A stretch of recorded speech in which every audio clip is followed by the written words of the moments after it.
Selamat pagi, Bu. Selamat pagi, silakan duduk.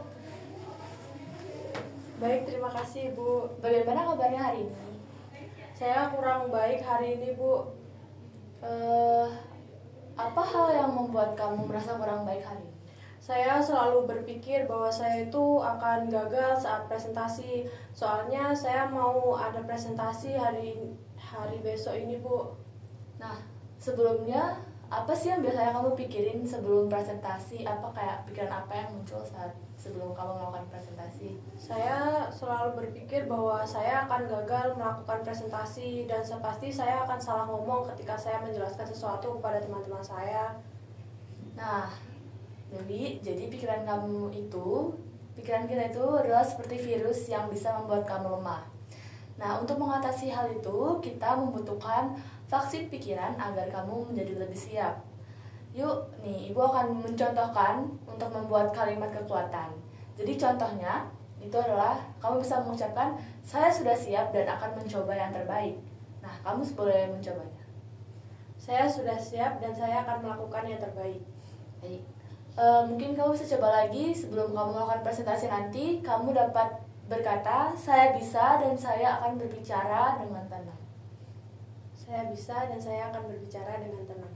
Nah, bagus. Nah, jadi nanti kamu dapat mengulangi hal ini atau perkataan ini selama 3 kali dan kamu bayangkan sedang mengatakannya di depan kelas. Jadi sebelum presentasi dimulai, mungkin sebelum kamu berangkat ke sekolah, kamu dapat mengatakan hal ini di rumah dan mengulangi hal ini 3 kali supaya kamu dapat merasa lebih rileks dan lebih tenang dalam melakukan presentasi. Baik, Ibu, terima kasih banyak ya atas solusinya, Bu. Saya akan mencoba menerapkan hal tersebut ketika saya akan melakukan presentasi. Nah, bagus Dewi. Nah, jadi Ibu mau ngasih tahu bahwa yang tadi Ibu sudah berikan itu adalah namanya teknik inokulasi, di mana latihan ini akan membuat pikiranmu menjadi lebih siap saat benar-benar menghadapi suatu situasi. Nah, tetap semangat ya. Saya yakin kamu pasti bisa untuk melakukan presentasi dengan baik. Tetap terapkan teknik yang tadi ya. Jangan panik terlebih dahulu dan cobalah untuk lebih tenang. Baik, Ibu, terima kasih. Terima kasih. Selamat pagi Dewi.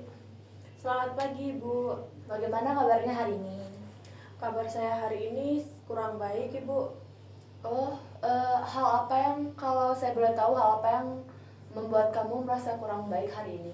Saya lagi overthinking, Bu. Saya sebentar lagi kan akan menghadapi UTS dan saya merasa saya itu akan gagal dalam UTS saya kali ini.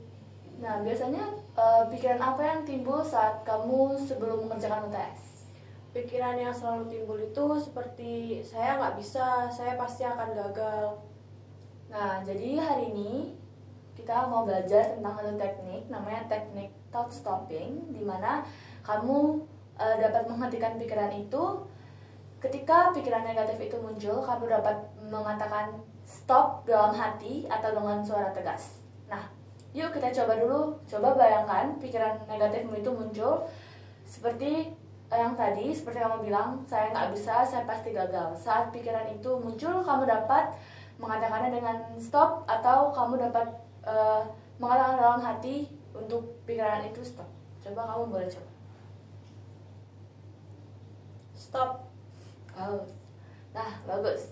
Nah, setelah kamu mengatakan stop, nantinya kamu dapat mengganti pikiran tersebut menjadi pikiran yang lebih positif.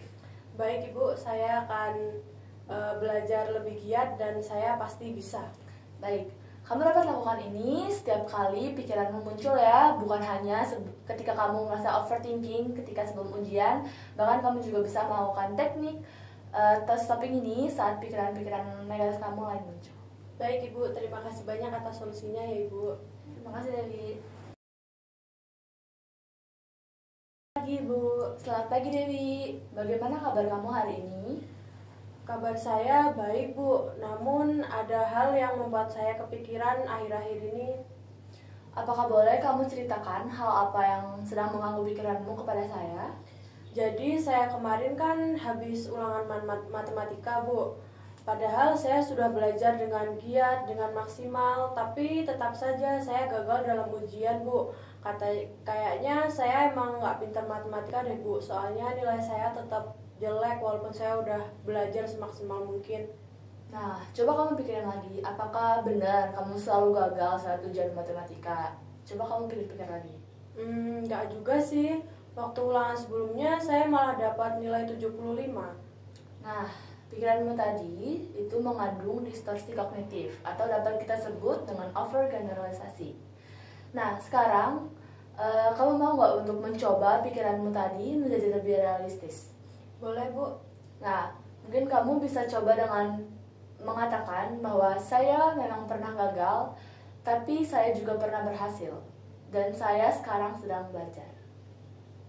Nanti mungkin kamu dapat menerapkan pikiran-pikiran itu saat kamu menghadapi ujian matematika. Jadi kamu dapat berpikir bahwa kegagalan itu bukanlah suatu akhir, melainkan suatu awal atau proses yang menemani perjalanan kamu.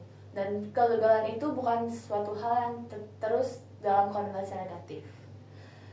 Nanti kamu dapat mengganti pikiran yang jadi lebih sehat dan rasional. Tetap latih pikiran seperti itu ya, Dewi. Baik, Ibu, terima kasih atas solusinya. Saya akan mencoba untuk berpikir hal-hal yang lebih positif lagi. Terima kasih.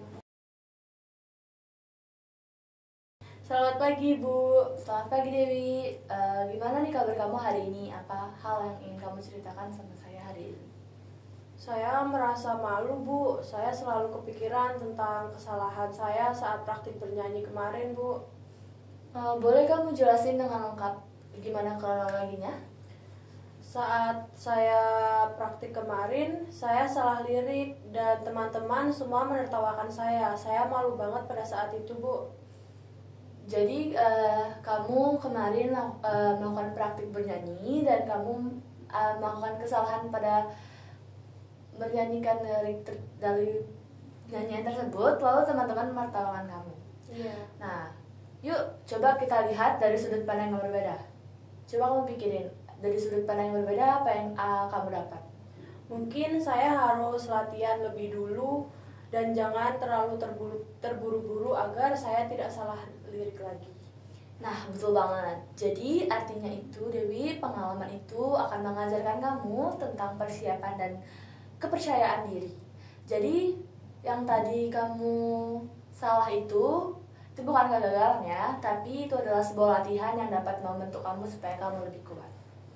Oh, jadi ternyata saya bisa ambil sisi baiknya ya, Bu, nggak cuma sisi buruknya aja. Ya, betul banget. Dan yang setelah kamu lakukan tadi, itulah teknik reframing, di mana kamu melihat sudut pandang dari masalah kamu, melihat sudut pandang yang lain yang lebih positif dan dapat kamu terapkan dalam pikiran kamu, sehingga pikiran kamu dapat lebih rasional. Baik, Ibu, terima kasih atas solusinya ya, Bu. Terima kasih, Dewi, tetap semangat ya. Baik, Ibu, saya izin pamit ya, Bu. Oke.